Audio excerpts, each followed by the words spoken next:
Jeder Mensch sucht nach etwas, für das es sich zu leben lohnt, genauer seinen Platz in der Welt, den Sinn des Lebens, wenn man so will. So geht es allerdings nicht nur mir, einem Menschen, der seinen Platz als Autor, YouTuber und Ernährungswissenschaftler für sich gefunden hat, meinen Freunden oder Familie, sondern auch den Charakteren aus Arcane. So trifft es sich also, dass eines der größten Kernthemen im Folge 4 bis 6 umfassenden zweiten Akt der ersten Arcane-Staffel eben die Suche nach dem Platz in der Welt ist. Diesbezüglich wollen wir uns heute auch diejenigen Charaktere aus Arcane anschauen, bei denen dieses jene Ziel ganz und gar deutlich im zweiten Arcane-Akt im Vordergrund steht. Bevor es jedoch mit meiner cineastischen Folgenbesprechung bzw. dem Essay von Akt 2 losgeht, schaut doch bitte auch sehr gerne bei meinem ersten Video zu Arcane vorbei, welches den ersten Akt der ersten Staffel mit seinem Leitmotiv des Foreshadowing etwas genauer beleuchtet hat. Vorfinden könnt ihr den Link zu diesem jenem Video zum einen direkt ganz oben in der Videobeschreibung oder auch rechts oben beim i.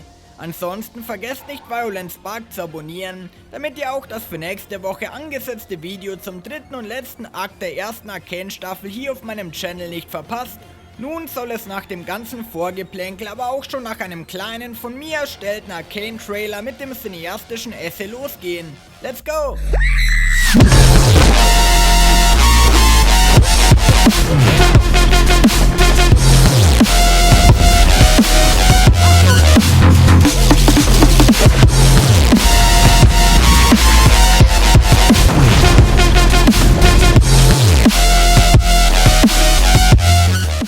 Ganz und gar verbissen sucht vor allen Dingen Victor einen Platz in der Welt von Arcane, aber nicht nur dort, sondern auch in der Nachwelt, also der Welt nach seinem Tod. Erwirken möchte er das damit, dass er durch seine Erfindungen der Nachwelt als brillanter Kopf im Gedächtnis bleibt.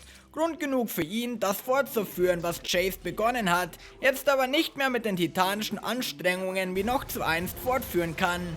Chase wird nämlich Mitglied des Rats, ein Posten, den er sich zwar nie wirklich für sich gewünscht hatte, ihm aber schlussendlich noch zugutekommen soll, als sein Freund Victor schließlich schwer krank wird. Chase hat also im Gegensatz zu Victor einen Platz in der Welt und auch sogar in der Nachwelt gefunden. Einen Platz, und zwar seinen neuerlichen Platz im Rat, gedenkt er somit ganz und gar zweckmäßig auszunutzen, um denjenigen Freund zu retten, der ihm das jetzige Glück durch den Glauben an seine eigene Person erst ermöglicht hat. Genauer Victor, seinen Retter in der Not. Ich meine, wir erinnern uns, in Akt 1 hat sich Chase noch umbringen wollen, weil ihm verwehrt worden ist, seinem Sinn des Lebens weiter nachzugehen, der Hextech-Forschung. Ohne Victor hätte Chase also vermutlich ziemlich sicher Suizid begangen, ein Unterfangen, das nicht nur Chase zukünftigen Platz in der Welt zunichte gemacht hätte, sondern auch den von Victor einen Platz in der Nachwelt zu finden. Dieser jene Victor ist aber nunmehr schwer krank, Grund genug für Chase, seine neu gewonnene Macht im Rat zu nutzen, Heimerdinger einstimmig aus dem Rat zu wählen und somit der einzige Mann im Parlament mit einer Expertise in dem seinigen Wissenschaftsbereich zu werden. Dadurch gelingt es Chase auch, an den neuerlichen von Victor entdeckten organischen Hextech-Wissenschaften weiter zu forschen, die Heimerdinger ein absolutes Dorn im Auge gewesen sind. Dementsprechend gibt es nunmehr auch einen Lichtblick für Victor am Ende des Tunnels. Einem Lichtblick, der es ihm vielleicht sogar ermöglicht, seine tiefschürfenden Beschwerden zu heilen, um womöglich sogar einen Platz für sich in der Nachwelt zu finden. Anders wie Victor möchte Kate allerdings nicht zwingend einen Platz für sich in der Nachwelt generieren, sondern möchte einfach nur anders sein, als es alle Welt von ihr erwartet.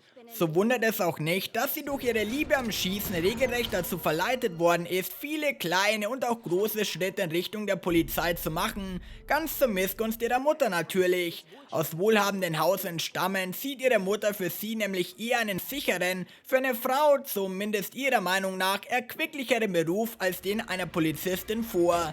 Kate möchte jedoch etwas verändern, genauer die bösen Jungs fangen und schlussendlich ihren Platz in der Welt als Kriminalermittlerin finden. Durch missgünstige Parameter wie ihrer Mutter oder dem korrupten Polizeichef wird ihr das hingegen auf legalem Wege verwehrt. So nutzt sie also die Macht des neuen Ratsmitglieds Chase für ihre Vorteile gnadenlos aus. Eine Macht, die ihr gewissermaßen zu eigen ist, zumal Chase augenscheinlich etwas für sie zu empfinden scheint.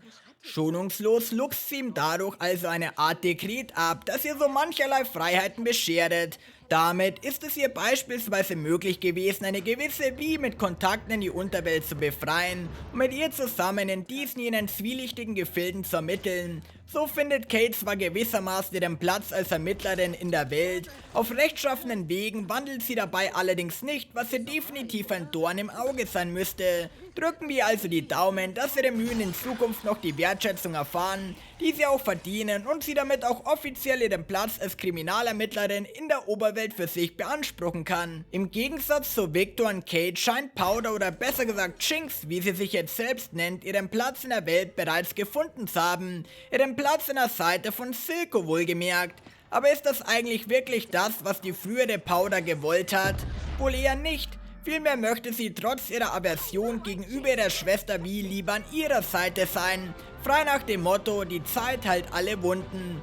Zwar lastet Jinx Vi noch immer an, dass ihre Schwester sie damals zwischen dem ganzen Chaos allein in der Gosse zurückgelassen hat, aber auch nur, weil sie die Hintergründe nicht kennt. Außerdem ist Blut dicker wie Wasser, ein Fakt, der eben zu engen Angehörigen ein gewisses Grundvertrauen bereithält, das nur schwer bei Freunden oder Konsorten zu erwirken ist. Immerhin kennen sich enge Verwandte, so wie es eben Jinx und Vi zueinander sind, schon seit ihrer Kindheit. Sie teilen also schlussfolgernd viele Erinnerungen miteinander, sowohl die schönen, wie auch die eher weniger schönen Erinnerungen, welche die beiden nur noch mehr zusammenschweißen.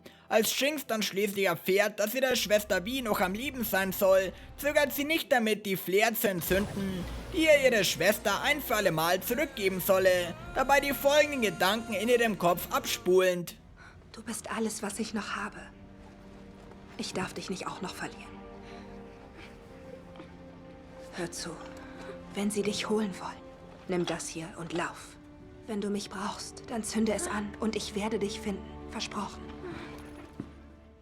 Daraufhin tauchte der Schwester auch auf, das Schicksal bzw. die Vorherbestimmung erfüllend. Doch bevor Jinx überhaupt wirklich den Platz neben ihrer neu zurückgewonnenen Schwester einnehmen kann, wird ihr diese auch schon wieder genommen. Werden die beiden also in Zukunft wieder zusammenfinden? Wir werden es sehen, und zwar mit an Sicherheit Grenzen im dritten Akt der ersten Arcane-Staffel, wozu ich euch nächste Woche ein ähnlich hochwertiges Video präsentieren werde. Wenn ihr das also nicht verpassen wollt, vergesst nicht Violent Spark zu abonnieren. Des Weiteren schreibt mir doch bitte sehr gerne in die Kommentare, wie ihr den zweiten Akt von Arcane fandet. Like bitte das Video, empfehlt es sehr gerne weiter, folgt mir auf Instagram, wo ich Tobias_Flieger heiße, und checkt doch auch bitte sehr gerne meinen High-Fantasy-Roman Das Wetter von der Macht, erste Funken des Auftakts unten in der Videobeschreibung aus, den ich nur jedem Game of Thrones-Fan wärmstens ans Herz legen kann. Wenn ihr jedoch nicht so die Leseratten sein solltet, kann ich das vollkommen verstehen, und dann könnt ihr mir auch sehr gerne eine kleine Spende via PayPal dalassen,